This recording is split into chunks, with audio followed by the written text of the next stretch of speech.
Hello everyone and welcome to an extra special episode of Weighing in the League of Legends talk show. This is episode 7. We are getting ready for Worlds, and as you can see, we're both in the same place. For the first time since recording this, we've been able to meet up and record one of these live in person. So how are you today, Ollie? Doing great. Super ready for Worlds. Just can't wait for it to get started, to be honest. Honestly, it's so exciting. Actually having a World Championship where everyone's going to be in person in Shanghai, I think it's going to be super interesting. And there are so many factors playing into this, with the players being quarantined for 2 weeks before they can start play. How do you think that's going to affect the players not being able to go outside for 2 weeks? I mean, to be honest, I'm not sure it's going to affect them massively because regardless, they're going to be playing League in their hotel rooms, which is what they would normally do. That is very true. They'll be playing together. I know, I don't know if you've watched any of the Twitch streams where people have been following the pro players, but lots of them have been still playing together and stuff like that, duo queuing on the ladders. So. It's incredible to see so many incredibly skilled players all playing on the Chinese super server at the moment. I don't know if you've watched any of the FlyQuest streams, but they've got some of the coaches and the CEOs and stuff commentating their players playing on the Chinese super server, which is amazing to see, and I'm sure that other teams will be taking that up as well.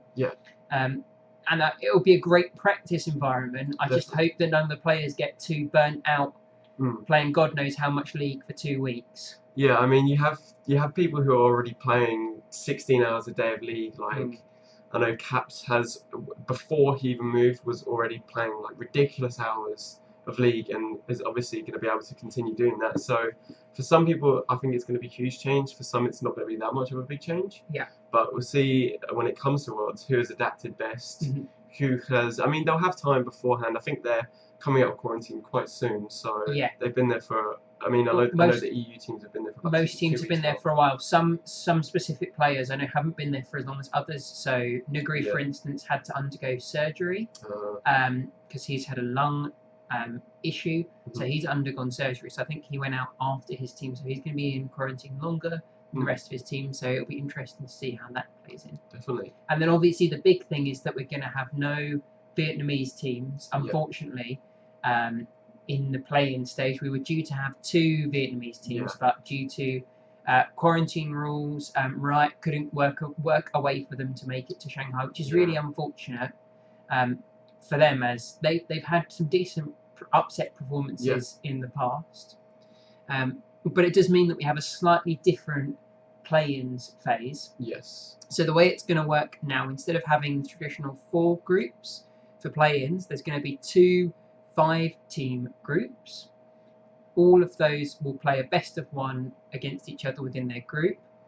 After the single round robin best of 1, top team from each group goes straight through to the group stage of Worlds, and then the second place from Group A will play against the winner of a 3rd, 4th place match in Group B and vice versa. So it means that first place goes through just on best of 1s, which is really interesting. And that could lead to some really big upsets.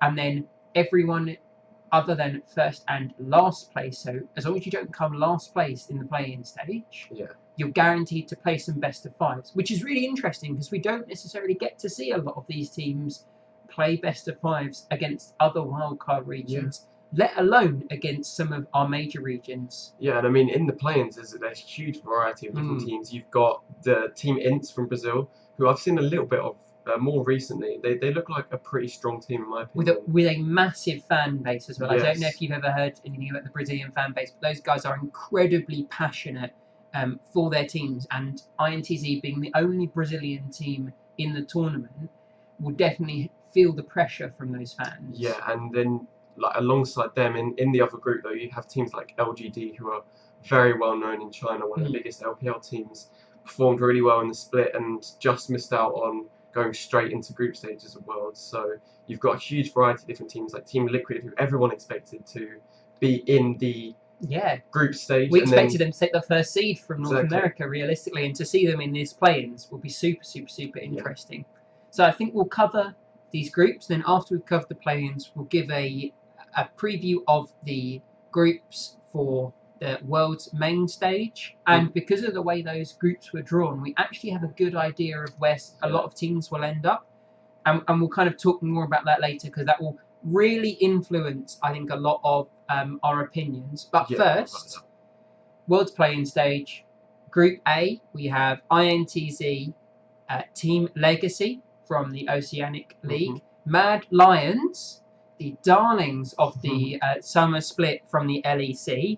Supermassive Esports from Turkey. And like you spoke about, Team Liquid, the #1 regular season team from the LCS. What a group that is, Ollie. Which team would you like to start talking about? We can go straight. I mean, we talked a little about INTZ. For me, I've seen not an awful lot of them, but more recently I looked them up, looked at some of their clips and stuff. They seem like they have a pretty solid core team. They've been together for a while. Yeah. So I'm hoping they'll be able to perform here at Worlds, but with the group that they're in, with people like Mad Lions and Team Liquid, I'm not holding out a lot of faith for them. What about you? And I have to agree with you. I think that both Team Liquid and Mad Lions definitely have to be the favourites from this group. They just have more experience playing against generally better teams when you compare them to a team like INTZ, who have perennially been the top team by far in Brazil. Yeah. And that definitely will affect the way they come into this, because they won't have had to struggle as much as a team like Team Liquid, who had a really devastating loss to FlyQuest and then a devastating loss to TSM as well. So that will, I think, have given them more time to learn about their weaknesses, which they definitely got exposed, I think, by TSM more so than FlyQuest. Yeah, and I think with either of those teams, I think it will be super important for them to get that practice in China, especially for INTZ, where they're playing against better players. And I know I've seen on their Twitter, lots of them have already reached quite high elo, Grandmaster and Challenger elo. So, I mean, they're doing well already. So it's super exciting to see what they can do in this playing stage, and it will be super good practice for them, regardless of how they do. Next year, they're going to be an even stronger team if they make it to Worlds. And you've got to think that they're going to stay around, regardless of whether or not they make it through the play-in stage, just to have the opportunity to keep playing on such on this super server with such incredible practice. It really is an excellent opportunity for a team like INTZ Legacy and Supermassive. Yeah. But it is hard to look past the LEC and LCS teams in this group, especially because most of this is going to be best of ones. And like we've spoken about, both Mad Lions and Team Liquid had incredible regular season performances, finishing first for Team Liquid and second for Mad Lions in relatively competitive regions on just best of ones. So how do you differentiate between these two teams, and how do you pick one that's going to come first in this group? That is a tough question. I think Team Liquid obviously had a really good season, one of their best in a long time, and they all have Worlds experience. Broxer went to Worlds with Fnatic, that was his first Worlds, and now coming into Team Liquid, going to Worlds. I think all of the team has Worlds experience, so I think they're going to do pretty good. Whereas Mad Lions, I'm not sure all of them do have Worlds experience. So it's just that kind of experience factor for me, which kind of differentiates those two teams. I think Humanoid is the only ones who have been to Worlds from this Mad Lions team. So it will be very interesting to see if they can capitalise on a lot of the incredible performance they've shown in the regular season. If you had to pick a matchup to watch, because they'll only play one best of one against each other, which might decide who comes out first and goes straight into the World's group stage, what lane or role do you think is going to be most important in that match? I think the mid lane matchup between Team Liquid and Mad Lions, I think for me is going to be one of the biggest skill factors, because Jensen for Team Liquid has been considered one of the best mid laners in NA, and I'm not sure if the Mad Lions are going to be able to combat that. And you know, Team Liquid have this pretty extraordinary team on paper of these big names, and I think the one-for-one matchups is something Mad Lions are going to really struggle with coming into this game. I really like that point, and the other role that I want to highlight is the jungle position in this matchup, because like you say, I think that will be a really big disparity, but I think it might be in the opposite way. in the regular season, we saw how incredible Shadow was Yeah. for the Mad Lions. He was performing amazingly, picking up a massive range of different champions in different styles from the jungle position. And you have to say, that's almost the opposite of Definitely. how Broxah played this year. Broxah didn't play a lot of champions, played basically just one role, which was mainly a tank jungler for most of it. When bringing out the Lee Sin, he didn't look amazing. The one thing he looked great on was these tank junglers. And if you compare and contrast those two, I have to show you, I give the more inexperienced jungler the edge here. I think Shadow will come out, and if he can capitalize on his raw skill and kind of force his way into the early game, I think that could be really, really dangerous for Team Liquid. Yeah, I have to agree. And like you said, Broxah hasn't had the best season of his life. Usually not playing super well in early game. We've talked about this before, where he kind of hasn't seemed to have found his kind of role on the team yet. But like you said, he likes those more tank orientated junglers, which is something that he is actually quite good at. So where Shadow obviously prefers those carry junglers, that kind of thing. So it will be super interesting to see the disparity between these two, because I would also give Shadow as the better jungler in this match. Yeah, 100%. And I think that would be really close. If you had to pick one of these two teams to come first out of this group straight into World's group stage, which one would it be? Who are you tipping your hat towards? I would have to say Team Liquid, just because of the work that they've put in this year. They had a great split. Although they have the weak point of Broxah, I'm sure he has World's experience before. He knows how to play against these teams. He knows he's played against Mad Lions. I think they played against Mad Lions last year. I can't remember off the top of my head. When they were spliced, but they had a totally different lineup then, because they brought all of these players from the regional leagues within the European scene, which is, it's an incredible opportunity for these players. And I have to say, I'm going to take the other side of that. I do think that the young talent will come out ahead. I just struggle to see Team Liquid's strong points being strong enough compared to Mad Lions' strong points. I just think maybe Team Liquid have a mid lane advantage. But I just think that the jungle will be so much better, and then all the other roles are so similar. You have to argue both of them play weak side top laners. Both of them have stable and consistent AD carry support duos who can still carry. We've seen both Kazi and Tactical have massive carry performances. I think it will come down to these mid jungle duos. Definitely. And I think, although Humanoid maybe isn't as individually skilled as Jensen, Shadow is so much better than Broxah. And if we compare the synergy of these two mid jungle duos, the Team Liquid mid jungle looks like they don't talk to each other half the time. It looks like they just ping each other and they do question mark pings like I see in my solo queue games. Whereas Humanoid and Shadow look like they've been playing together for years and years and years. And so if they come in with the same form that they've shown, I think it's going to be close. But I just tip my hat ever so slightly to the Mad Lions to take first. Interesting. So the reason I would say Team Liquid would just be because of that mid matchup, and like you said, that they have the jungle. Mad Lions have the jungle mid lane synergy. I just really hope that Team Liquid, during this time that they've got to practice on that connection. And we know Broxah used to play super well with Caps when he was on Fnatic, and they had great synergy on that team. They worked super well together, so we know Broxah can be an effective jungler. I just really hope that him and Jensen just do some magic in these games, and I am holding out faith for them. If there's any opportunity to improve that synergy, it will be now in their 2 weeks of quarantine, playing against some amazing mid jungle duos who I'm sure will all be duo queuing together at the moment. And I think both of us are on the same page that regardless of which one of these two major region teams we see getting through, the other one will probably come second and play against the either the third or the fourth seed from the other group. I think this is the more one-sided playing group, I would argue. Well, I mean, the more one-sided in terms of you know exactly who's going to be first, like who goes, and it's more of a discussion who's going to come first out of two teams. Whereas I think if we kind of look at the Group B, which have LGD, the 4th place seed from the LPL, an incredible team.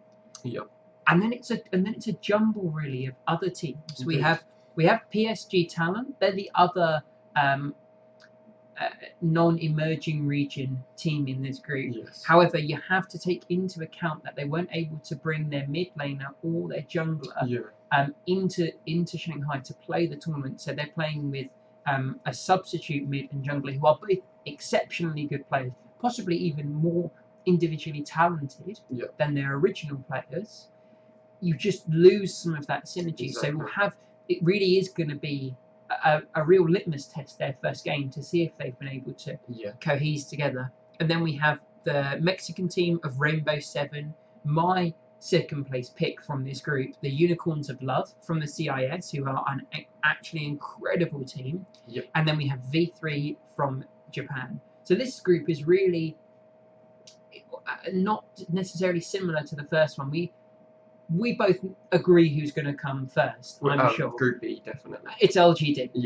I really do mean this. There is no way that LGD do not make it first out of this group. They may 4-0 this group, genuinely. I would probably say so. And LGD have looked amazing. Yes, their 3rd, 4th place match in the summer season against Suning was not amazing. Both of those teams were very sloppy in that match, and in the regional qualifiers for the 3rd or 4th place seed into Worlds, once again against Suning.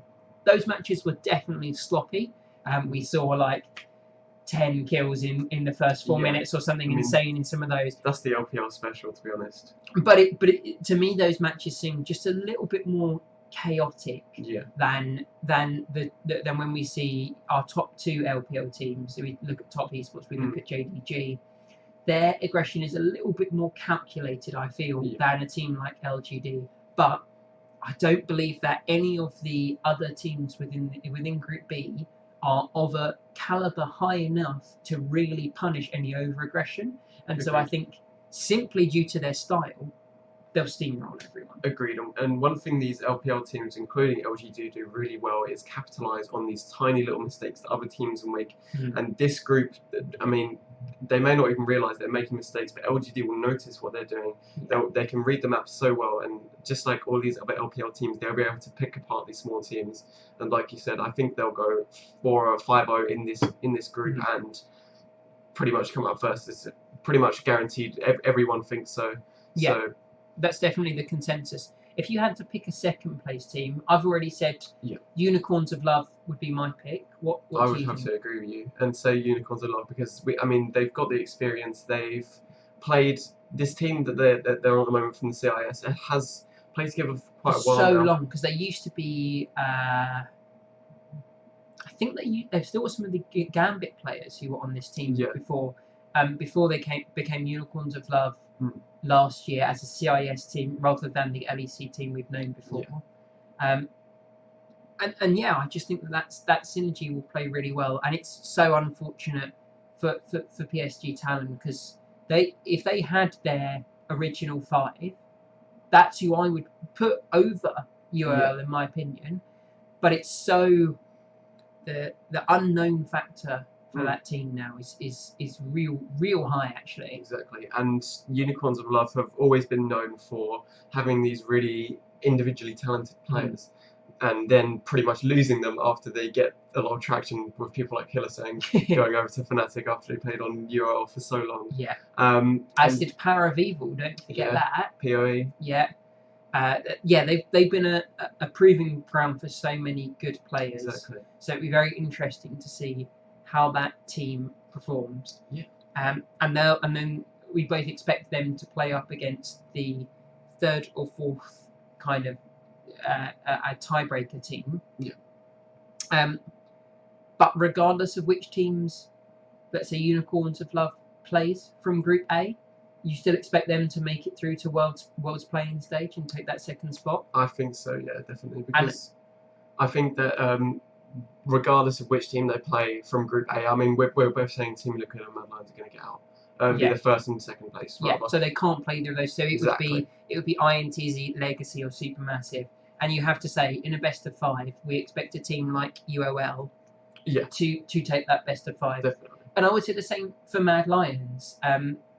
If even if they come up against a team, even say if UL don't get their second seed in Group B, I would still expect a team of Mad Lions caliber to be able to take that best of 5 over even their hardest opponent, which would be UOL. Agreed, and yeah, the disparity between those teams is still quite large, even though they are both coming into play-ins. There's still a huge disparity between pretty much all of the teams here. So I'm holding out for LGD, UOL, TL, and Mad Lions. Those are my 4 favourites from the play-ins. I have to 100% agree with you, and it'll be very interesting because never before has an emerging region made it out, and this will be the first time if UOL do manage to upset PSG Talent, upset if you look at the major versus minor region system. This would be the first time a minor region has made it out of play-ins into the group stage of Worlds, which would be amazing, and I would really like to see UOL. I think that would give a massive a highlight to these smaller regions and remind them that they aren't actually that far off some of the lower teams from our major regions. Without a doubt. And it'll be brilliant to see some of the minor regions even just playing best of 5s against each other and against a North American or an LEC team. It will be really, really good to see some of these teams get a little bit more exposure, because it's not a lot of the league fan base watch some of these leagues unless it is your local league. Yeah, without a doubt. And everyone knows your Team Liquid and your Mad Lions and those kind of teams. So everyone's expecting them to get out, but it will also be super brilliant to... I mean, UO is probably the 4th biggest org out of the play-ins, but everyone's kind of holding out hope for them. So I'm super excited, and if they do make it into the group stages, that will be really exciting. And I think that whatever group they go into, they're going to have a hard time. Yeah. But I think they will be able to take at least some games. And if you go in as the first minor region team to make it out of the play-in stage, simply being competitive, taking a match here, taking a match there, pushing some of the best teams in the world to breaking point, that's going to be an amazing reward and an amazing experience. And you have to expect, if you will get that opportunity, they'll come back stronger next year, and it will probably positively impact any of the other minor region teams that don't make it there. Just seeing someone else do it will definitely start to change perception on these teams. Yeah, and I think it's super important that a team like this does make it into the group stages, and I'm sure they're going to be absolutely playing their hearts out in this groups, and I'm sure it means so much to them to be able to be at Worlds and have a chance to make it into the group stages. Yeah. So it's super exciting stuff. Definitely, and best of luck to all of these teams, and we'll watch them play in the first week and a half of the World Tournament with the best of 1s and then the best of 5s. And we're not quite sure when we're going to have podcasts coming out, but we're going to be kind of moving them around during the week to ensure that we're bringing them out in a time where it's not like, oh, we have one more day of best of 1s or whatever. So we'll probably have one maybe after best of 1s, definitely after the end of the play-in stage, and then after every week of groups play and every week of the playoffs in the World Championships. Talking about the official World Championships, I guess, let's talk about the main groups. And like we said, a lot of the teams coming into play-ins have already been decided which group they'll go into with this draw. Starting with Group A, we'll have a lovely graphic there, so you'll be able to see all the teams now.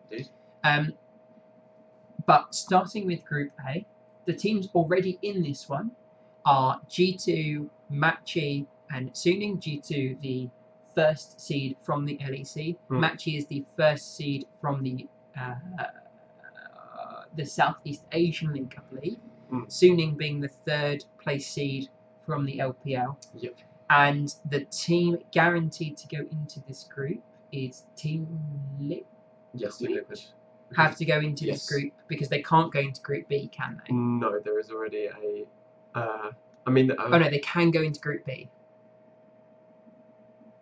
Yeah, so well, Team they'll Liquid either be can go. in Group A or Group B. Yeah. So with our predictions, either Team Liquid or UOL would be joining this group. However, if PSG Talent do make it out instead of UOL, Team Liquid has to go into Group A, and PSG Talent has to go into Group B because matches from the same region as PSG Talent. That's right. Um, So what are your thoughts on this group then? I mean, there's clearly a winner out of this group for me, even regardless of which teams go into this group. If Team Liquid go into this group, there's clearly a winner for me still here. There's I don't know about one winner because I think both G2 and Suning will be really close, actually, but there seems to be a decently sizable divide between the top two and the bottom two teams in this group, regardless of whether we get Team Liquid or UOL coming into this group. Yeah. You have to say G2 and Suning are heavy favourites to make it out of this group. Without a doubt. And I think G2 having such an amazing split and then doing so well in the playoffs and just continuing to play better and better all the time. It looks like these guys are unstoppable at the moment. Yeah, definitely, and it's brilliant to see them bouncing back, having a less than optimal summer season, losing in the upper bracket finals to Fnatic in a really close best of 5, bouncing back, taking down Rogue in another close series, and then in an admittedly close 3-0, but a 3-0 nonetheless against Fnatic. Taking that first place position from the LEC is really good for this team, and I think it will have built up a lot of confidence for the way they play. Yeah, I agree, and like you said, having that close best of 5 Fnatic and then the close best of 5 with Rogue, and then going on to just 3-0 sweep Fnatic. Like you said, admittedly a pretty close 3-0, but a 3-0 nonetheless. Yeah, I don't think you can disregard, all the games were close, but when it came down to it, G2 were the better European team every single time they played in that finals. Without a doubt, and I think that's super important for them to realise that they have this skill gap above other European teams, where these other European teams have been talked about so much. We've always talked about, Fnatic, one day they are going to win Worlds again. Everyone kind of expects them to do really well. They're seen as a really good, one of the best teams from Europe, if not the best. Yeah. Always have been seen as that. But G2 now coming in, looking super strong. They have probably easily the best mid laner from EU, one of the best in the world. Yeah. And they have an amazing jungler in Jankos. Their ADC Perks, who was the mid lane swap out, but seeming to play really well on AD. Yeah. It's looking like these guys, like I said, they're unstoppable at the moment. 100%, and this will definitely be a very interesting group, almost a proving ground for G2 to kind of show that they have shaken off their losing streak against the LPL teams. Playing against the 3rd seed from the LPL might allow them to play against a slightly weaker LPL team and build up some of that confidence to come out of the group stage. And I think that match is going to be the most interesting. We have to see 2 best of 1s for G2 versus Suning. It'll be really interesting. And the matchup I want to highlight in that one is the jungle matchup. Like you said, Jankos, amazing, right? Yes. In the regular season, he looked brilliant.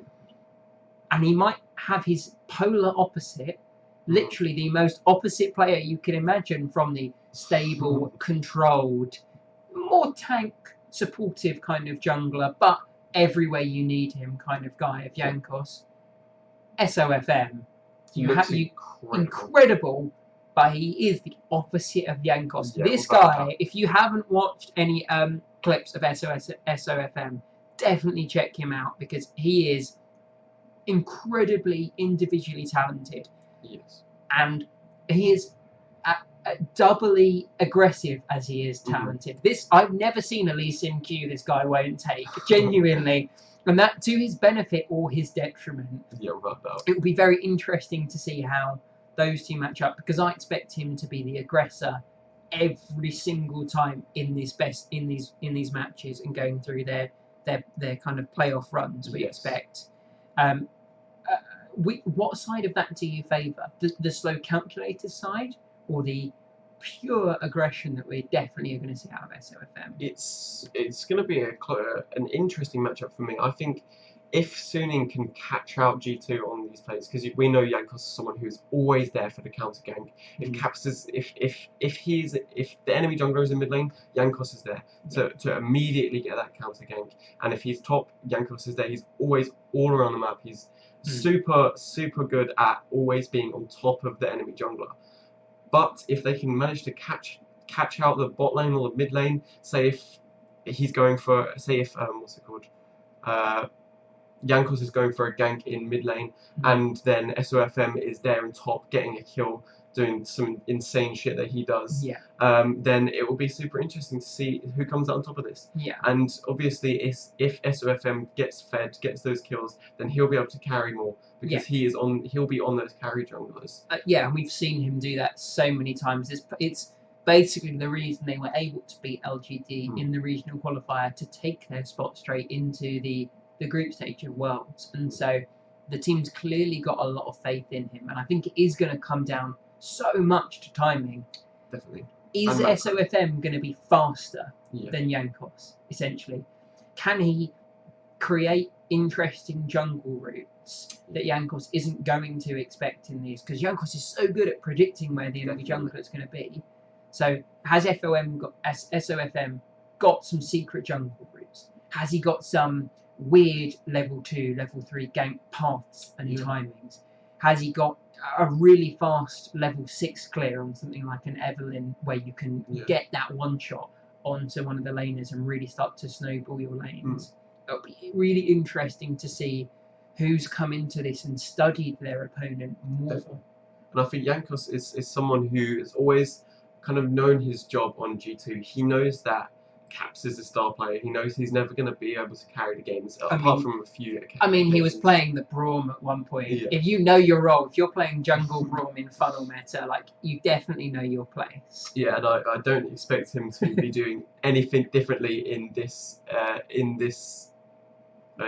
Worlds this year, apart from trying to get Caps fed pretty much and allowing him to carry, because the mid lane matchup for these two teams is obviously favoured towards G2.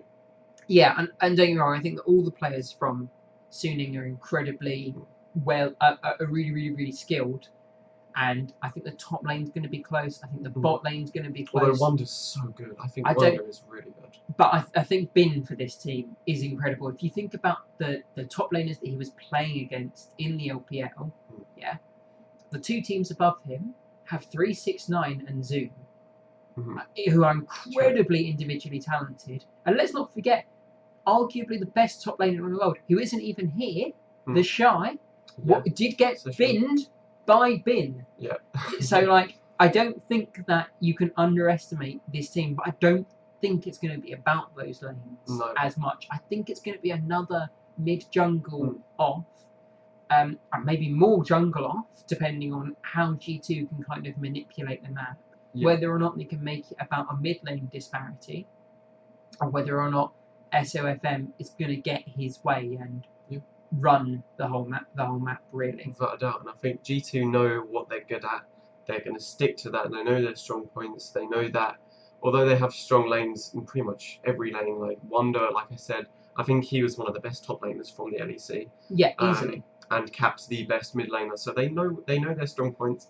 They're going to hopefully just focus on those and be able to win these games. And I don't see them, although they're going to be such close games and really exciting ones at that, because G2 are going to have to adapt to the aggressive style of Suning, and we'll see how they adapt. So I expect Suning to at least win one of these best of ones. I'm not going to lie. Yeah, no, I agree.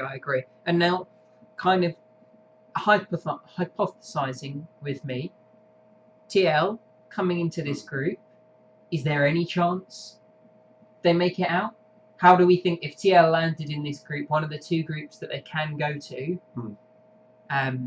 being that third North American team, can they make it out of this group? For me, I think you just have to look at these other teams and look at the one-for-one matchups in the lanes, and especially the jungle.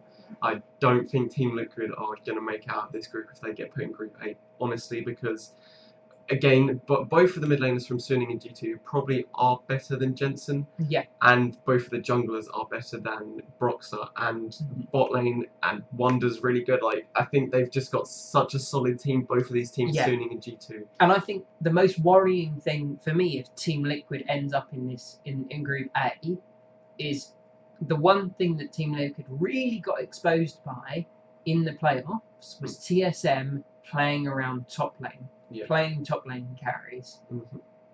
And both Wonder and Bin can play top lane carries incredibly well.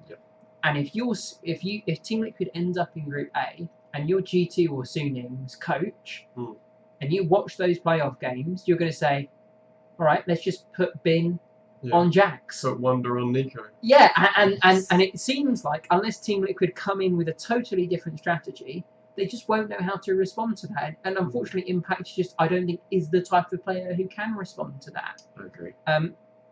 And that's going to be such a massive disparity that regardless of how good you think Jensen is, how close you think he might be to someone like Caps, which I don't think is close. The top lane matchup will be so difficult for Team Liquid, and so you have to expect them maybe to pick up some wins against Matchy. But I don't necessarily expect them to be playing too close against the top two teams in this group. Neither, and I think if they do go into this group, it's super unfortunate for them because they're playing against the best team from EU and one of the best teams from the LPL. I mean, obviously the third seed, but that doesn't really mean a lot when you look at how well they played this season. All of these LPL teams are so incredible, especially the top two. But even our third and fourth place in Suning and LGD are incredible teams. Yeah, definitely. And so I think we're both in agreement. Suning and G2 out of this group. Yep, definitely. Who do you think will take first place, and who do you think will take second place? For me, I'd have to say G2 taking first place and then Suning taking second, because I just believe in G2 and their style of play will be able to. They'll be able to outplay Suning with the mind games, the stuff that G2 are so good at, and being able to have that mid lane matchup in favour of G2. I think all of these factors just will be able to push them to first place, and I think I agree. I think that, like you said, I think that these two teams will probably go 1-1 against each other. But thinking about how the group will play out, either they both end up on the same record, and I think the G2 will probably win the tiebreaker just about, because I favour them slightly as a better team than Suning. But I think Suning are more likely to drop a game to Matchy or whoever else ends up in the group with them than G2. I think G2 will probably only lose to Suning, whereas Suning are a little bit more of a sloppy team. Their aggression can become over-aggression, and it might bite them in the butt. So they're more likely to drop a game. So I do have to agree. I think, although it would be really close, and it definitely could come down to a tiebreaker, G2 to edge out Suning for first place in this group. Yeah, and obviously I have to agree with that because, like you said, G2 are more kind of controlled and slow, methodical team as opposed to pretty much all of the LPL teams who are all about the hyper aggression. And if they get caught out, they could easily get caught out by a team like Team Liquid and drop a game there. And then I just don't see G2 losing to Team Liquid at all or Matchy. Same, and it'll be a very interesting group to watch. Definitely a group of junglers to watch, I have to say. Definitely. Going on to Group B, and honestly, I'm going to say this about every group.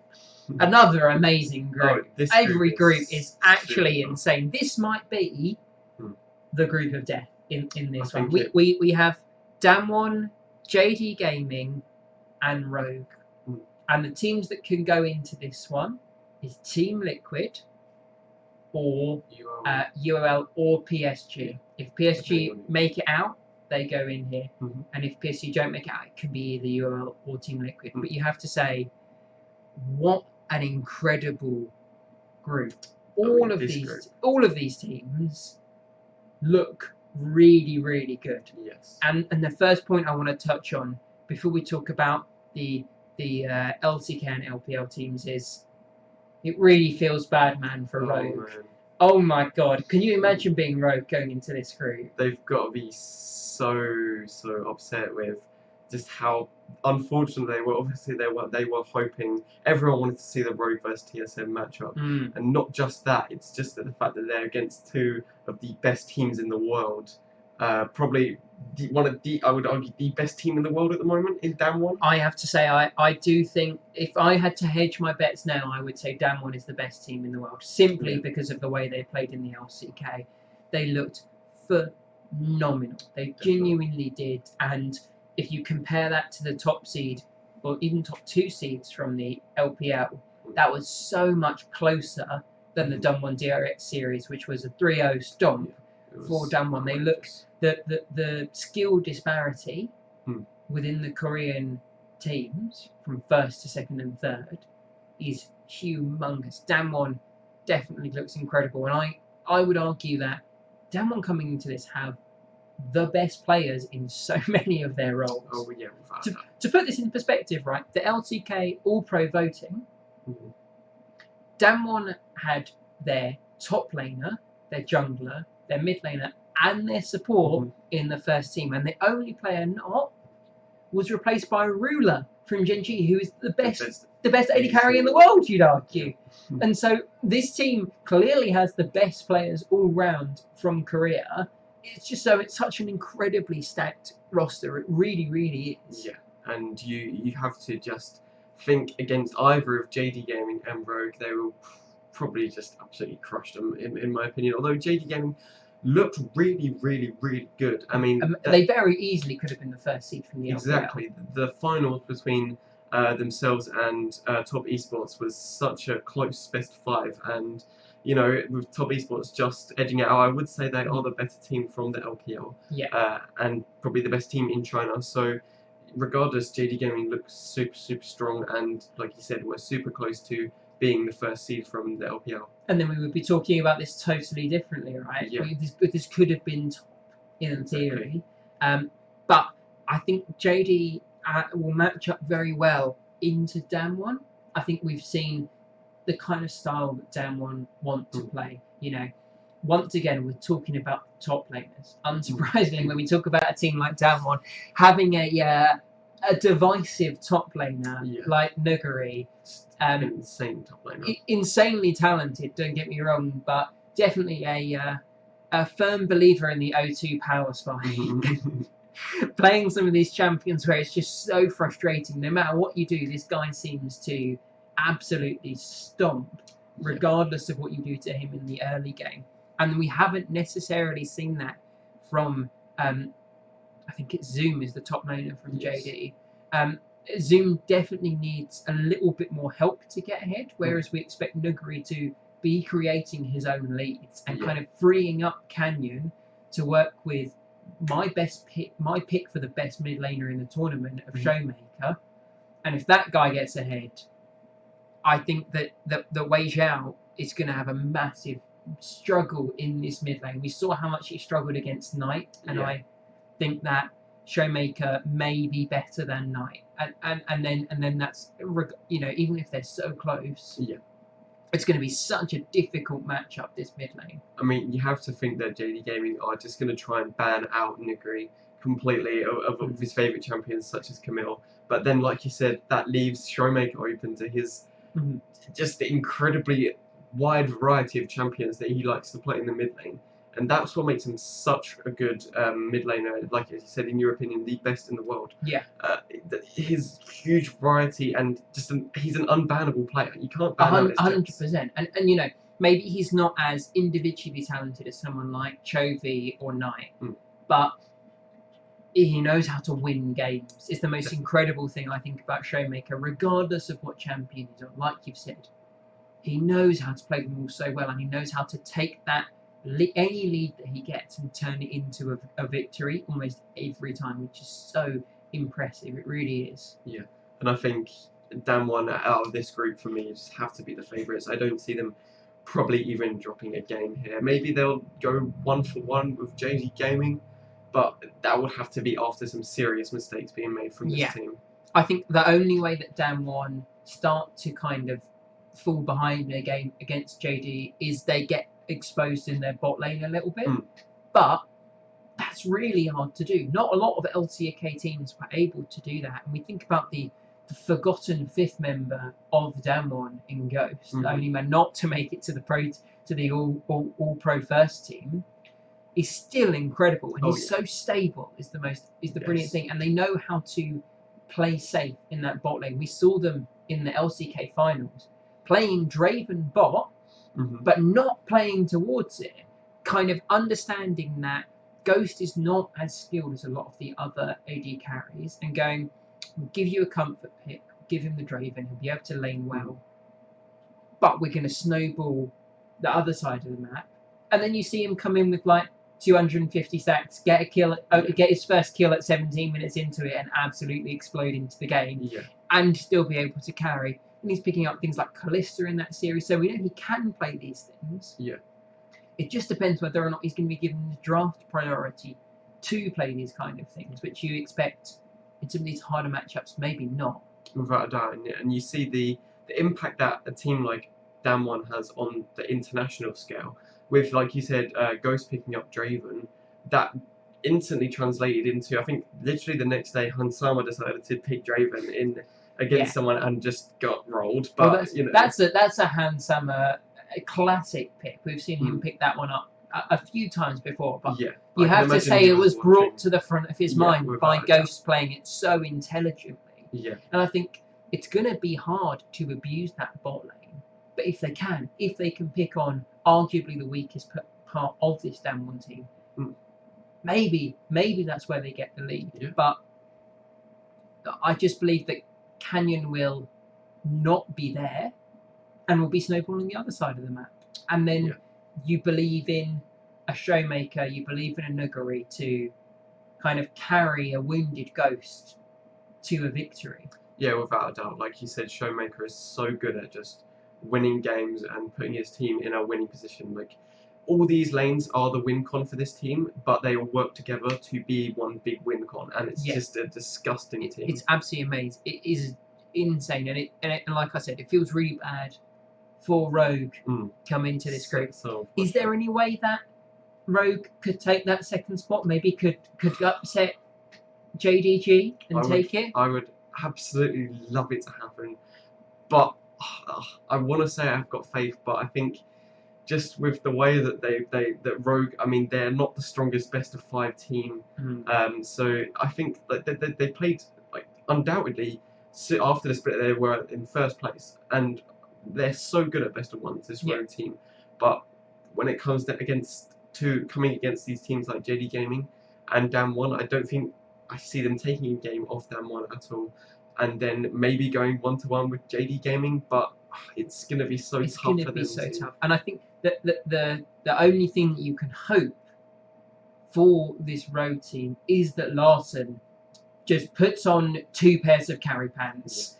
Seriously, I think that's the main thing that this team is going to be praying for. That, he eats his Weetabix in the morning, he really steps on the accelerator and absolutely stomps the mid lane, because there's no way that Rogue are going to win the top lane against either of these teams. And I'm against Zoom or against Nuguri. You have to see that Finn was definitely the weak point for Rogue.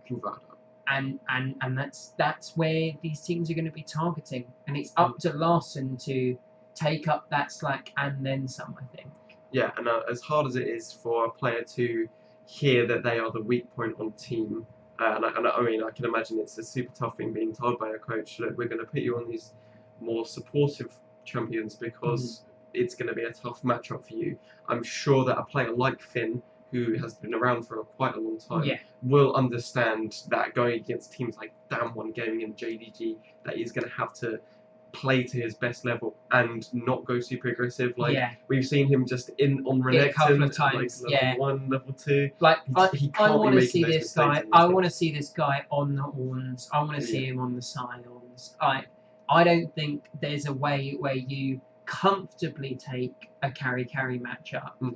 I think you just have to pick something where even if he gets abused, you believe that he'll still be there in the team fights to absorb some of that pressure, that we know these teams are going to be putting out, just to help and give his AD carry and his mid laner some sort of space, and then you pray at that point. Yeah, I mean, the only time I can see Finn on a carry champion in this group is if something like a really roamy orientated champion like Camille is open. I mean, Camille's obviously always been such a super strong pick. As long as he's not getting counterpicked in the top lane, he can roam. You know, Camille's always loved to roam and translate pressure into other lanes, etc. So that's the only time I can see him on a super carry champion. But other than that, I'd love to see him on his Ornn. Like you said, he's played well with Ornn throughout the whole split. Just something like, as long as he just doesn't make stupid, silly mistakes in the early game, I think if he can get on those tanks and just support his team, not feed the enemy top laner like Niguri, then I think, you know what, he has a chance to at least not be the weak point for Rogue. I think I'm really scared in the draft though, because they're going to have to be so careful drafting in this top lane, because we saw how incredible some of the drafts from Damwon have been. Like, you think back to that LCK finals again, when they early picked the Callista, everyone thinks it's going into that AD carry position. And then they flex it up to the top. They get an incredible matchup for Nuguri. They put Ghost on his favourite, his Ezreal, super safe, once again, not able to be abused. And Nuguri runs away with the game. He really does. And him and Canyon play amazing, really using that Callista ult. There's one point where Nuguri's flashing in to save Canyon on the invade, and then they go re-invade with Showmaker and get kills again. Like, they're going to have to be so careful in this draft to really not let either Zoom or Nuguri get an advantage, because it could be disastrous if they get the counter pick. Agreed, and I think regardless of whether Damwon win the draft or it's an even draft, I think just down to the individual skill of these players and the way that Damwon plays better, I think lots of the analysts and stuff give a lot more weight to drafts than is actually necessary, in my opinion, because I think that no matter if a draft is even or a favour to one team, it doesn't decide a game for me. And I think that a Damwon, with their skill and their teamwork, like you said, they pull on some incredibly well-timed and well-orchestrated team plays that I think a team like Rogue just doesn't have that in their skill set, which is super unfortunate for me. But you know what, maybe they can pull it out of the bag. Yeah, the teamwork does just seem a level above from Damwon. And I like your point about draft, because I get caught out on that sometimes. It's not all about drafts, but I think even you have to admit that if there is a clear winner in the draft, if Damwon gets a counter pick top, I literally think they won against Rogue. I don't see a way that they can save that game as Rogue. Agreed, and I mean, I think that the draft is super important, but I feel like when you're in game, it's a completely different thing. And like, I just feel that when it comes down to it, the individual skill. Say for example, you have a bunch of rank 1 challengers versus a bunch of master tier players. Oh yeah, of course. And you'd argue that the skill disparity is quite large in this match. Don't get me wrong. It would just be interesting to see if Damwon can replicate some of these amazing drafts they've had with great counter pick top and mid. They're so good at later on in the tournament, when we see them not only up against JDG here, but up against the G2s, the top esports, the other really top tier teams that we are kind of thinking about. And the last question I want to ask before we move off of Group B, I'll ask you this in Group A as well. If Team Liquid end up in this group, is there any hope for NA fans with Team Liquid, who already said they're almost definitely not getting out of Group A? I mean, is it any better in Group B? I would honestly favour Rogue's chances of getting out of this group higher than Team Liquid's. I just think that Team Liquid I want them to do well. I really do, because I really love their players. I love Broxer as a player. I think he has so much potential. I just feel that this team together doesn't work super well, and I'm honestly expecting some changes afterwards. Oh, same, yeah. So, I mean, you could see Broxer going back to EU easily, being on a team like Rogue, for example. That I think he would be so much better suited to pretty much any team from EU, because he is one of the best junglers from. He was one of the best junglers in the EU when he was on Team Fnatic. So, I mean, I have hope for the players, but I just don't see them getting out of either Group A or B personally. Yeah, What about you? I have to 100% agree. I think all the problems that we've talked about for Rogue in this group, Team Liquid have the same ones and more. They don't have a strong top laner. Impact is not going to survive against Nuguri or Zoom, just as Finn won't survive. Exactly. And they don't even have the synergy of their jungler working well with the team. Whereas I think Inspired has been really good this year, working amazingly with Larson. And you just can't say the same thing for Broxer with Jensen on this Team Liquid team, and that's really unfortunate. But it is true, and it's just another way that we think that Team Liquid will struggle against these teams, especially against a jungler like Canyon. It will manhandle Broxer if he ends up in this group. Yeah. And you know, let's imagine this scenario, right? If Canyon's going in for an invade against Broxer, you know Showmaker's going to be there behind him every time. But you don't say the same about Broxer. If Broxer's going for an invade, Jensen isn't there when he needs him the most, and that's the real difference. And that's why I keep coming back to this jungle mid mismatch for so many of these matches for Team Liquid. Agreed, and I think even the Rogue's bot lane in Hansama and I can't remember the support from Rogue for the life of me.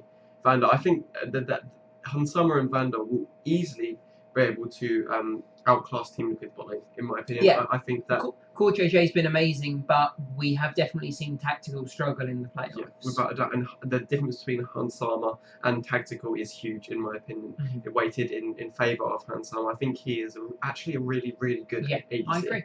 I agree. I think he's really good. He's a definitely a stable player. He's not necessarily the most flashy player in the world, but stable players are what you need a lot of the time, and he can have those carry performances that we would expect from the AD carry role. Yeah. And so it will be very interesting to see if he can do that. And I think there is a little bit of light in the tunnel for Rogue. And I'll explain what I mean by that is, if you're Rogue, you know coming into this group you're not very favoured. You know that either of the teams, Damwon or JDG, could go on to win the tournament. That's very likely, actually. It's very unfortunate to be drawn into that group.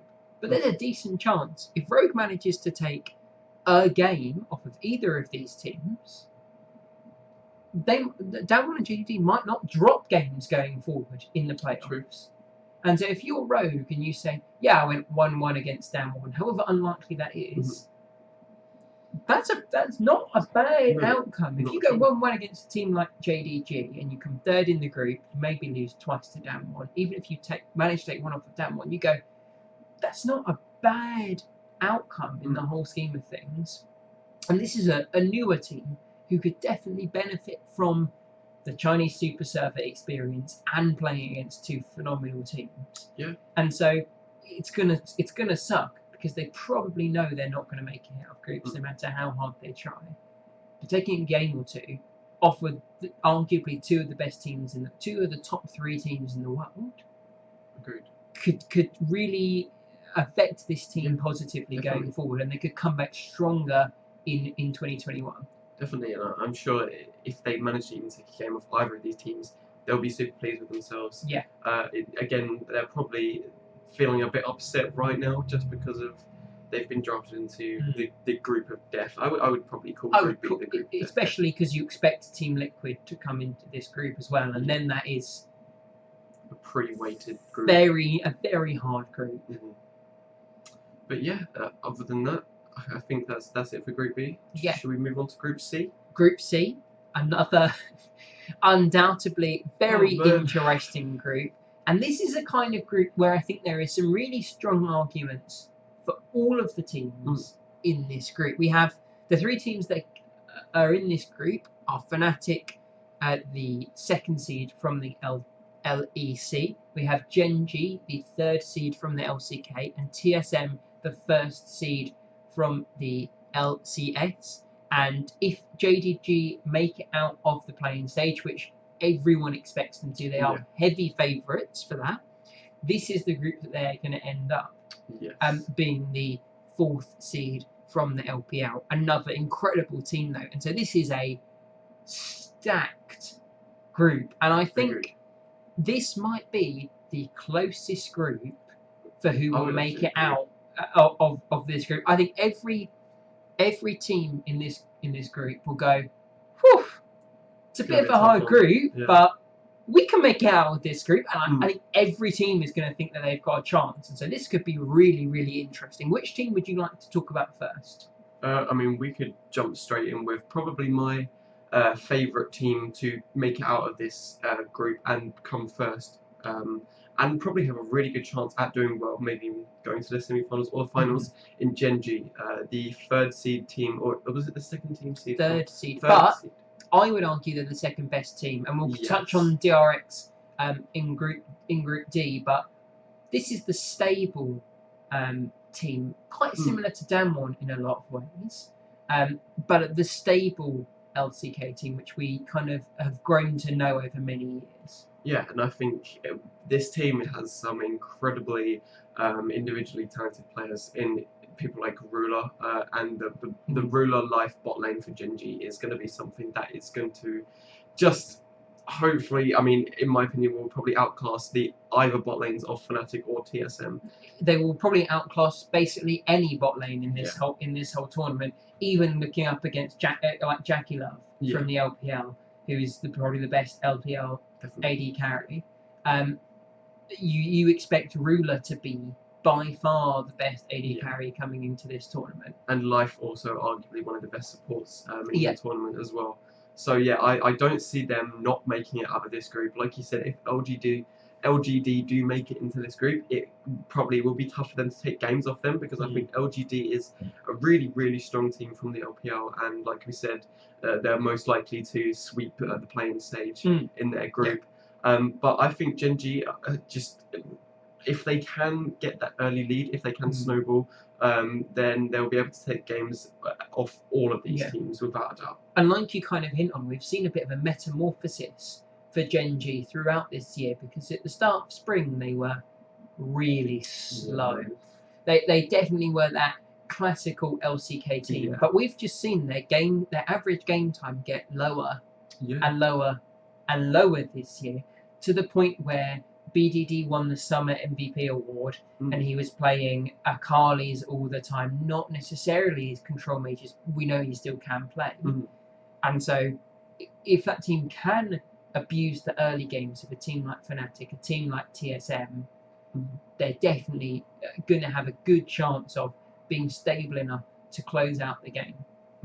Agreed. And I think that, like you mentioned, like you touched upon BDD, I think the matchup between BDD and Bjergsen is going to be something that will be so interesting, super exciting, and one which I'm a bit less excited to watch is the matchup between BDD and Nemesis. Might just have to have my eyes closed whenever the spectators are over mid lane. This is a rough group for Nemesis. Can we just touch on that? Like, so unfortunate. BDD being one of the best mid laners from the LCK, and you only say he's not the best because the other two are Showmaker and Chovy, who are absolutely insane. And then Nemesis is like, oh, okay, well, I'll lose to BDD. Who else do I have to play in this group? Fucking Bjergsen, who has been insane this year. Bjergsen has really, really, really carried this TSM team. You could argue he's the reason that TSM will make it to play Fnatic in a lot of games. Yeah, without a doubt. And I think arguably Bjergsen will have to be the strong point against either Team Genji and Fnatic. And he will probably be the one to, as we've seen him do countless times, carry these games for TSM. And I honestly don't know how he does it so consistently. Out of the bag all the it's time. Just when Bjergsen needs to win, he does it in North America, and there's no one who can stop him. Not even Jensen, his lifelong rival. No one can stop him in North America. And so the real test, I think, for this player is going to be, can he still do that? Can he carry as hard on the international stage? And I think BDD is going to be a real kind of measuring stick to see how good Bjergsen is. And I think that it's going to put so much pressure on his teammates, which will be really interesting. I don't know if you've watched any of the TSM interviews, but lots of the other TSM members were really inspired to play better because they would feel so bad that Bjergsen might not go to Worlds with how incredibly he was playing. Yeah, and I think, like you said, he is obviously inspiring the rest of his teammates to play well and also playing at an extremely high level himself at the same time. So if they can all work together, I do have hope for TSM in this group. Yeah. I'm just still a bit cautious about whether they will make it out of the group, just because you have a team like Genji and a likely LGD. Yeah, and that's the real thing. And if you think, if it was any other play-in team than LGD, we would be sitting here saying TSM going to get second place. They're going to go out of group stage, which is an amazing feat for these North American teams who have struggled for so long. But the fact that you then slot in LGD into this group most likely is so tough.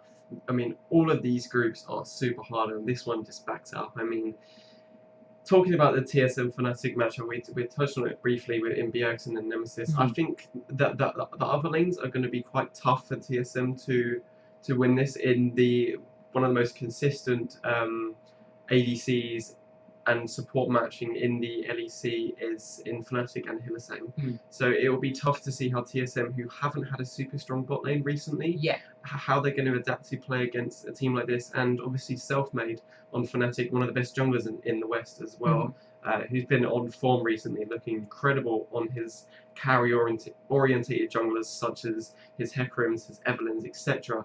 And you've got to think that they probably just have to ban him out completely, right? Because he is the strong point for Fnatic. I definitely think that you're going to have to think about banning these champions out. But the progress that we've seen from someone like Speaker gives me hope, honestly. The fact that this guy came in at the start of summer, replacing Dardoch for TSM, and played terribly. He did at the start of summer.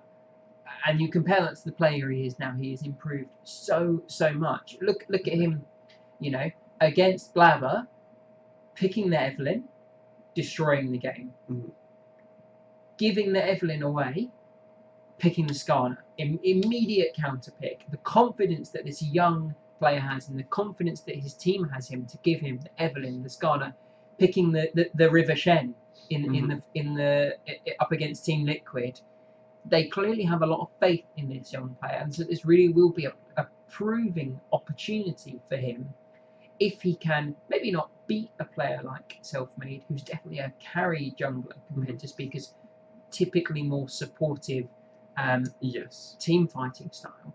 But if Speaker can absorb that, maybe he picks the Skarner again and lets through the Evelyn for Selfmade and picks the Skarner. If he's able to play that slower style, absorb a lot of Selfmade's aggression and raw skill, maybe he can kind of turn this into a bit of a null matchup, which I think is the best case for TSM in that jungle matchup. Yeah, and like you said, it will be super interesting because obviously we'll be seeing Selfmade as probably the more aggressive jungler in this matchup, but it just depends if Speaker can be there for the counter ganks, and like you said, turn it into a kind of always have a 3-on-3, never a 3-on-2, for example, in bot lane. If Selfmade's there, if Speaker can be there for the counter gank, then I think it will be a very, very close matchup. And in the top lane as well, Bwipo versus Broken Blade, I think as long as Bwipo doesn't int his arse off, which could definitely happen. We've seen those games, and we don't necessarily see that as much from a player like Broken Blade. No, true. But I think Bwipo is one of the most underestimated top laners from the LEC, in my opinion, because he does have his moments where he plays bad, he makes those mistakes, but he is a really good top laner, in my opinion. I think he really likes taking those aggressive 1v1 matchups in top lane, playing things like even on Sion he plays super aggressively. So definitely. it's just whether or not he makes those silly mistakes that he is quite known for, whether he comes out on top in this matchup. But yeah, I think some of the top lane matchups in this game are going to be so interesting. We know Broken Blade will happily play into Bwipo's style. They'll both pick punchy champions. You know, I expect to see some Jaxes, some Camille's, some Renekton, some really heavy fighting champions, and it will be really interesting to see, essentially, like you say, which player can make less mistakes, and the person in this top lane who makes less mistakes will have the opportunity to snowball it and maybe even win it for the team. And if TSM can have a winning matchup in both of their solo lanes, it could very easily turn into TSM trying to snowball the top half of the map and Selfmade continually diving the bot lane of TSM. And at that point, it's which team can accelerate fastest, which team can build up their snowball fastest, and that's going to be a really interesting match to watch. Agreed. And I think the reason Fnatic beat G2 in that best of 5 was because they had a Bwipo on the more carry-oriented champions, and they put Nemesis on the more supportive champions, such as Orianna. And if they, I mean, it's a pretty similar kind of prospect here in this game, where you have someone like Bjergsen, who is clearly a level above Nemesis at the moment. Although, I mean, I still have faith in Nemesis. I think he is super talented, and also, obviously, this is his first Worlds, etc. So after this, he's only going to get better. So, although maybe not one of the best right now, in a year or two, I think he'll be a lot better. But regardless, obviously, Bjergsen a level above him at the moment.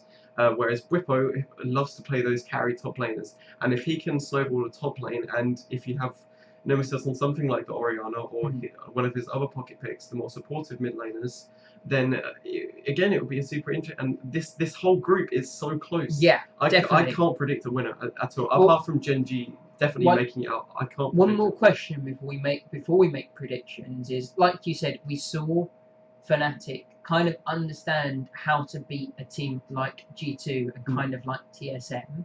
Do you think TSM can learn from what G2 did against them in the finals, where they were able to kind of counteract the new style from Fnatic? Are TSM going to be reading the G2 playbook?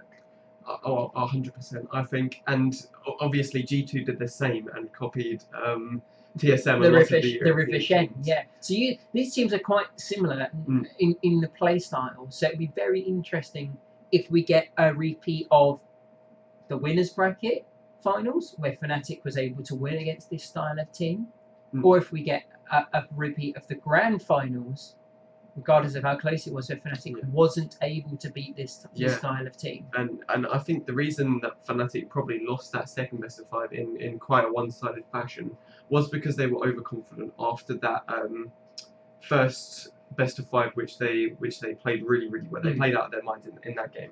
And then came into the second one and were like, we've beaten these guys before, let's just run it up and do it again. And they got caught out making those mistakes that we talked about. So as long as Fnatic can play in a more controlled style that they're known for, where Reckless, one of the most consistent, as I said, doesn't make those silly mistakes that he did in that best of 5 against G2, then I think it's going to be super close. I just can't predict it, honestly. I don't know what's You're comfortable with Gen G first? Yes. As am I. Pick a second team. LGD. You're going to pick LGD? Yeah. I think that's a very safe bet. I think if you had to put your life savings on it, you'd pick LGD as the second team. But I don't have my life savings on this, and that is part of the reason why I'm going to throw the dice and I'm going to say TSM make it out of this group. I think that they can match the style of that G2 showed worked against Fnatic and pick up at least one win there. And I think that they'll be really willing to play fast-paced, slightly messy games against a team like LGD. And I think Fnatic might struggle more against LGD than TSM. And so I think it'll be really close, but I think TSM might just make it out. I think it's going to come down to tiebreakers, almost definitely. And TSM have the most clutch player from North America by far, and one of the most clutch players in the world in Bjergsen. And if it comes down to tiebreakers, it's really hard to believe that Bjergsen won't just win the game. I mean, you have to think that in none of these games throughout the whole of Worlds is Bjergsen going to get Zillion. No, Ever. not at all. Never, not once. But that doesn't matter, because he can play Syndra, or he can play Akali, or he can play literally anything. True.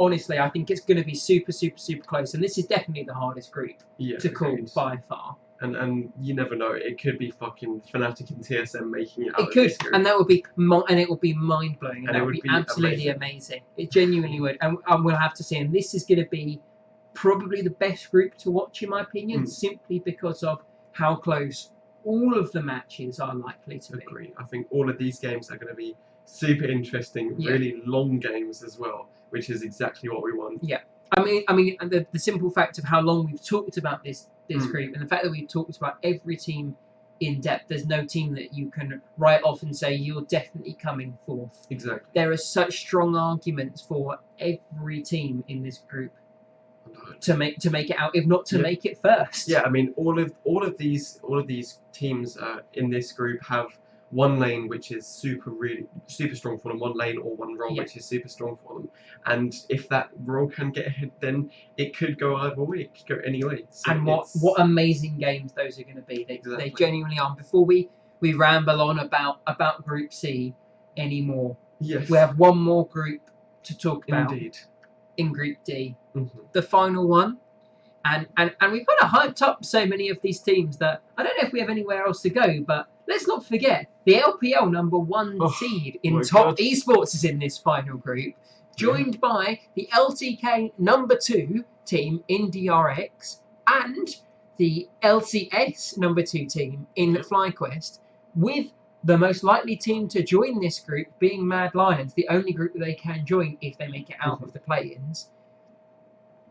Another phenomenally stacked group. It is such an incredible world to watch for fans. I think having 4 LPL teams and 4 LEC teams really has changed the dynamic. There's no more group of life at all. No. And honestly, I think this is probably going to be one of the best worlds we've had in a long, long time in terms of the matchups we're going to see, in terms of how close the game's going to be across the board, and just the unpredictability of it. I mean, you can obviously say that top's going to do really well, you know, you're going to have Damwon doing really well, but then again, there could be so many upsets that happen, and I honestly, no one can really call it, but obviously you're going to have your teams that do really well statistically because they are the best teams in the world. But then again, no one really knows. So shall we talk about these teams then? Yeah. Well, let's start at the top with Top Esports. Top Esports. Lots and lots and lots of people's favourite for this tournament. Yeah. I've already, said that I believe in Damwon, but Top Esports, the way they won the LPL, fighting tooth and nail to take that first place in the summer finals, was really impressive, and there's no way that you can overlook their mid lane in Knight. Not at all. I think Top Esports for me would be my favourites to win the whole thing, all of Worlds. I can't blame you for that, honestly. Because I think they are just such an incredibly an aggressive team, and B, such a calculated and measured team. And those two things put together make just a very, very scary prospect.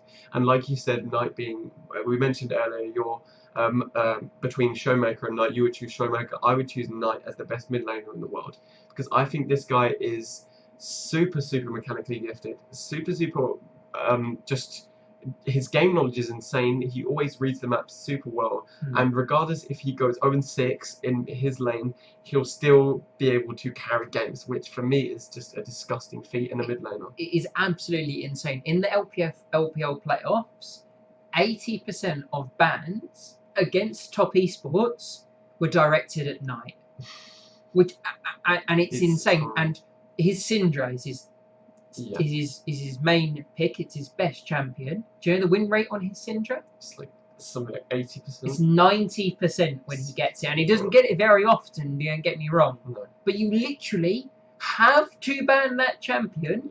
Otherwise, he is almost guaranteed to win the game. Definitely. That is such an insane statistic, and it puts such pressure on the drafts for these other teams. Yeah, and like we mentioned previously with Showmaker, his variety of champs that he can pick as well. Knight has the exact same factor. I mean, he's picked up things like Aatrox mid in Season 10, which he is... He is the LPL's showmaker. He really is the play anything and win the game through mid lane type of player. And you know, I really hope we get to see Knight versus Showmaker. But in this group, we do have another incredible mid lane matchup. We have Knight versus Chovy. And Chovy is not this calm, calculated player. He is the hothead of the LCK. And I mean, coming up against Knight, who is also like we said, a super aggressive mid laner. This lane is going to be absolute chaos, and I cannot wait for it. It really is. I think this matchup, top DRX, is going to be super interesting. And I do favour top, but I think the mid lane could be close and it could be super interesting. I just feel like the other parts of the map might not be as close, and I'm really thinking about that top and jungle. I think the bottom lane for DRX is quite good, actually. Deft has been very stable this year. Yes, he struggled in playoffs, don't get me wrong, but he's been very stable. But Doran really suffered in the LCK finals against Novari. And going up against 369 from top, I think he's going to struggle again. Oh yeah, without a doubt. I think 369 has always been talked about as one of the best top laners in the world, and definitely for me at least the best top laner in the LPL throughout the whole of the season. And like you said, he's gonna struggle. And you know, these new players coming in from TES, like, it's Knight's first Worlds. But he's already considered the best, or if not one of the best mid laners in the world. And after this, he's only going to get better. And next year, they'll probably be in an even better position as long as Knight doesn't leave the team or nothing happens. Then they'll be in an even better team. And like you said, it's going to be super hard for DRX to they're going to struggle in top lane and mid lane. And I mean, bot lane's probably the saving grace for them in a way. But then again, Top Esports also has an amazing bot lane. No, I don't think it's going to be an easy bot lane for DRX to win. But you have to think it's the one where they can look for the consistency to kind of show in the two best of ones they'll play here. I really do think that's one of the only shining lights that we can say. But we do have to be a little bit nervous for DRX because they are the most inconsistent team coming out of the LCK. The three of the teams, two of them, Damwon and Genji, super consistent. They really are, and it would have been very easy for Genji to be the second place team from the LCK. But unfortunately, Genji were the third place team. And now DRX are inconsistent. And so we could see them drop games to either FlyQuest or MAD. I don't think that's out of the realm of possibility. Not at all. And their inconsistency could be their downfall out of group stage. Yeah, and no, I agree. And I think, like you said, in a player like Chovy, who's super hot-headed and always known as kind of the hot-headed mid laner from the LCK, it could play right into the hands of a team like Top Esports, who are that calm, more collected team, although super aggressive.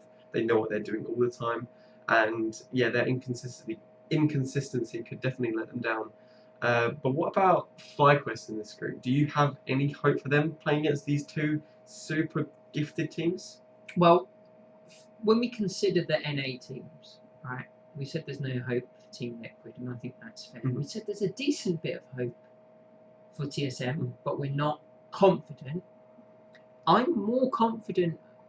as confident, if not more confident, that FlyQuest could make it out of this group. I really do, because they have been really exceptional this whole year. Coming second in spring and then second again in summer shows their consistency. They've always been really good in best of ones. They tend to not be super upset in best of ones. And they always come in with a pretty good level 1 and a pretty good draft. And those are two things put together that give you some stability in these best of ones. And that's what DRX lacks. So I don't expect FlyQuest to lose to a team like MAD. I think that FlyQuest could very easily 2-0 that, whereas DRX might lose to Mad if they just have a bad draft or they do something weird early game and they get a little bit flustered and they just lose the game to Mad. And then it's going to come down to, do either of these teams, do DRX or Fly take a game off top? Probably not. Do they go 1-1 against each other? I think that's fair. Probably, I think yeah. FlyQuest take a game off DRX, and I think DRX take a game off FlyQuest. Agreed. And at that point, it's, well then, who is least likely to lose to the fourth place team, to a team like Mad Lions? And I say FlyQuest. And so, if FlyQuest can keep consistent, they probably come out of this group in second. And honestly, that for me would be super exciting because, like we talked about, we have some hope for TSM. But if we can see two NA teams coming out of group stages in TSM and FlyQuest, that would be super exciting. And even if one of them just makes it out, then again, super exciting stuff. And yeah, like you said, I have a lot of faith in this FlyQuest team. Yeah. And I think that for me, they are probably my favourite team from NA to come out of these groups, just because the group for TSM will be a little bit harder. So much closer, I think. All the teams are of such a similar high skill level in that team, whereas Mad are a great team, don't get me wrong, but they are inexperienced, and I think you have to take that into account, and you have to take into account DRX's kind of inconsistency, which is the opposite of FlyQuest's extreme consistency. Without a doubt. And I think FlyQuest will look a lot better than we saw them in the playoffs for North America, because they got exposed. Yeah. They did. They didn't know what to do against the top carry style. Yeah. They just didn't know. And they probably won't face that against DRX. Dorian is not a very good carry top laner. He's not consistent like we've seen someone like Broken Blade, who they really struggled against. And so, yes, they might struggle against 369 in the top lane on top Esports. But the Dorian matchup into solo is going to be a lot easier. And now FlyQuest know, shit, we suck against carry top laners. Yep. And you got at least 3 weeks in China to prepare against carry top laners. Yeah, without a doubt. Or prepare some carry top laners for solo to play. Just something in this top lane to shake it up. And then we know how amazing Santorin was. Yeah. Arguably the best jungler from North America this season. Will probably have the edge against the jungler from DRX. Because Pioshik is not a very experienced player. This is his first Worlds. Whereas Santorin has been to Worlds before. He's been in so many finals. He knows what he's doing in these situations. And yes, the mid lane is going to be quite close. I think Power of Evil might struggle against Chovy. Definitely. But the bot lane, once again, is going to be pretty similar. And so you think maybe FlyQuest just a little bit more consistent, some great level 1s, some great drafts, two teams that are pretty close skill wise. That might be what it comes down to, is just the consistency. Yeah, and like you said, the bot lane for FlyQuest in Wild Turtle and Ignite is just super consistent. I mean, Wild Turtle has always been one of the most consistent ADCs from NA. Even during his time out, we seen him play super well as a sub, etc. Still playing consistently, and that gives me so much hope for this team. And you know, I would compare him to some of the best ADCs in the world at the moment. Like, I'm not saying that he is best mechanically gifted, the best skilled, or something like that. But I think his consistency makes him one of the best. And I think he understands his role in the team, and he understands how to win games, regardless of how much he gets played around, how hard he gets pushed. He just always finds a way to be relevant and succeed, which is not what we saw from the DRX bot lane. We didn't see Deft, when he was pushed really hard, have a great series.